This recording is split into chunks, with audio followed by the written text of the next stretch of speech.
चलो अब मैं आप लोगों को बताने जा रहा हूँ कक्षा 9वीं के सामाजिक विज्ञान के प्रश्न बैंक के प्रश्नों को उत्तर। तो इस वीडियो में इस अध्याय में जितने भी प्रश्न हैं उन सभी प्रश्नों को उत्तर मैं आपको इस वीडियो में दूंगा। तो चलो देखते हैं। तो अगला अध्याय क्या देखना है हमें? अगला अध्याय देखना है यूरोप में समाजवाद व रूसी क्रांति देखना है। ये इतिहास वाला टॉपिक है, इसीलिए यहाँ पे अध्याय 2 लिखा है। इससे पहले वाले में मैंने इतिहास वाले टॉपिक के अध्याय को कंप्लीट कर दिया है। अब अध्याय 2 देख रहे हैं, ठीक है, इस अध्याय के। तो चलो शुरू करते हैं। सही विकल्प चुनिए, देख लेते हैं। पहला प्रश्न क्या है? कार्ल मार्क्स द्वारा लिखी गई पुस्तक। तो क्या है पुस्तक का नाम? दास कैपिटल है। तो यहाँ पे आपको दास कैपिटल लेना है। रूस की संसद का नाम, तो रूस की संसद का नाम बोलते हैं, नाम है ड्यूमा है। इसके बाद है पहला विश्व युद्ध कब प्रारंभ हुआ था? तो पहला विश्व युद्ध जो है वो 1914 में प्रारंभ हुआ था।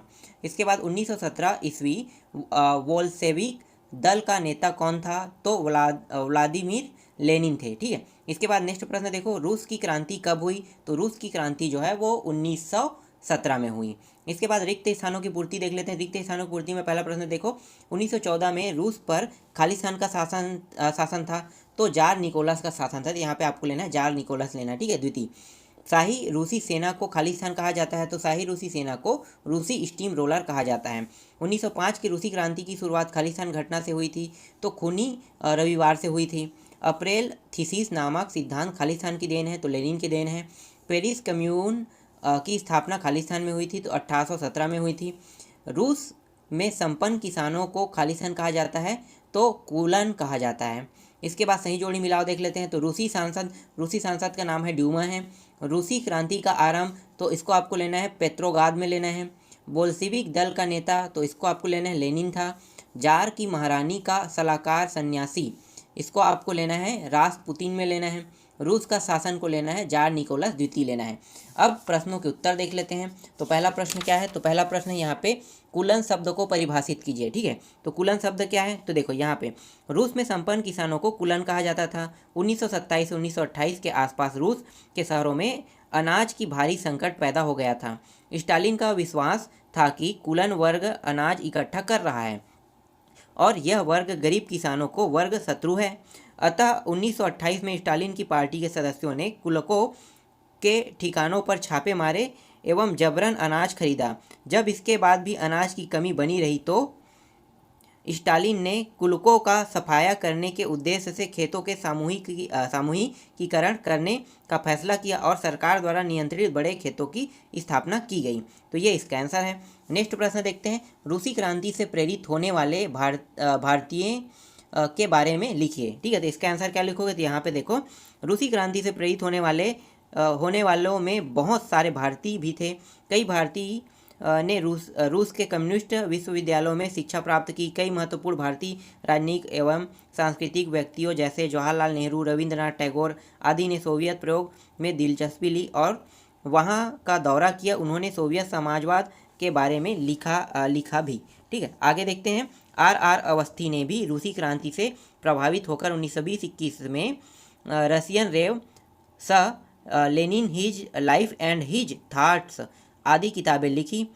उनके अलावा SD विद्यालंकार शौकात उस्मानी ने भी रूस के विषय में लिखा। ये इसका आंसर है। इसके बाद देखो नेक्स्ट प्रश्न देख लेते हैं। रूस में जार का शासन क्यों खत्म हुआ? कोई 2 कारण लिखे। तो देखो क्यों खत्म हुआ, तो यहाँ पे देखो, जार की नीतियों से जनता में बढ़ते अविश्वास व विद्रोह स्वरूप 1917 ईस्वी में जार के शासन का अंत हो गया। उसके लिए निम्नलिखित 2 कारण हैं, ठीक है। पहला है जार निकोलस द्वितीय द्वारा अपनी सत्ता के विरुद्ध उठे सवालों को नियंत्रण करने राजनीतिक गतिविधियों पर रोक लगा दी गई व मतदान के नए नियम बदल डाले। इससे लोगों में असंतोष पैदा होने लगा। और दूसरा क्या है? प्रथम विश्व युद्ध के प्रारंभ में रूसी जनता जार के साथ थी, परंतु जार द्वारा ड्यूमा के प्रमुख दलों से सलाह लेने के इनकार के कारण उसने रूसी जनता का समर्थन खो दिया। तो ये 2 कारण हो गया, ठीक है। आगे देखते हैं नेक्स्ट प्रश्न। अगला प्रश्न क्या है? बोल्शेविकों द्वारा अक्टूबर क्रांति के फौरन बाद किए गए कोई 2 परिवर्तन लिखिए, ठीक है। 2 परिवर्तन का है, तो यहाँ पे तो बहुत सारा है, आप देख सकते हो यहाँ पे। तो इसमें से आपको 2 लिखने हैं, तो आप पूरा याद लिख लेना, ठीक है, या फिलहाल 2 लिख लेना यहाँ से कोई भी। चलो आगे देखते हैं। अगला प्रश्न क्या है? मताधिकारी आंदोलन से क्या तात्पर्य है? तो मताधिकारी आंदोलन से क्या तात्पर्य है? तो यहाँ पे देखो, यहाँ पे इसका आंसर लगा है, ठीक है। तो ये आंसर आपको लिख लेना है, ठीक है। आगे देखते हैं। अगला प्रश्न है कॉमिटर्न शब्द से क्या तात्पर्य है। तो ये छोटा सा आंसर इसका आंसर क्या लिखना है, कर्म और कार्य का अंतर, ये है इसका तात्पर्य। ठीक है, बस इतना ही लिखना है, इसलिए इसका आंसर मैं नहीं लगा रहा हूँ। ठीक है, कर्म और कार्य का अंतर। ठीक है, कर्म और कार्य का अंतर, बस इतना ही इसमें लिखना है।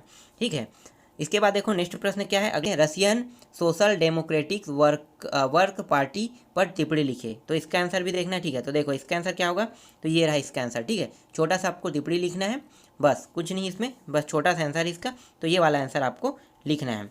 ठीक है, आगे देखते हैं निरंकुश राजशाही शब्द का रूस के संदर्भ में क्या तात्पर्य है। तो देखते हैं इसका आंसर। ठीक है, यहाँ पे देखो हम असीमित निरंकुश राजशाही सरकार का यह रूस निरंकुशता के समान है। हालांकि रूस में इतिहास के विभिन्न अवधियों में निरंकुश शब्द की व्याख्या में अंतर था। नए युग के आगमन के साथ यह शब्द असीमित रूसी राजशाही यानी पूर्णतावाद की राजशाही को दर्शाता है। तो ये इसका आंसर है। आगे देखते हैं नेक्स्ट प्रश्न। इसके बाद हम लोग देखते हैं यहाँ पे एक सेकंड है ना, रशियन वाला हो गया। हाँ ठीक है, रूसी शासन की केंद्रीयकृत नियोजन व्यवस्था क्या थी। तो इसको देख लो, इसका आंसर ये रहा। ठीक है, आगे देखते हैं नेक्स्ट प्रश्न। इसके बाद स्टालिन के सामूहिक कार्यक्रम को समझाइए। तो स्टालिन के सामूहिक कार्यक्रम को देखो, तो ये रहा इसका आंसर। ठीक है, तो ये इस तरह से इसमें जितने भी प्रश्न थे वो सारे के सारे मैंने कंप्लीट करा दिए।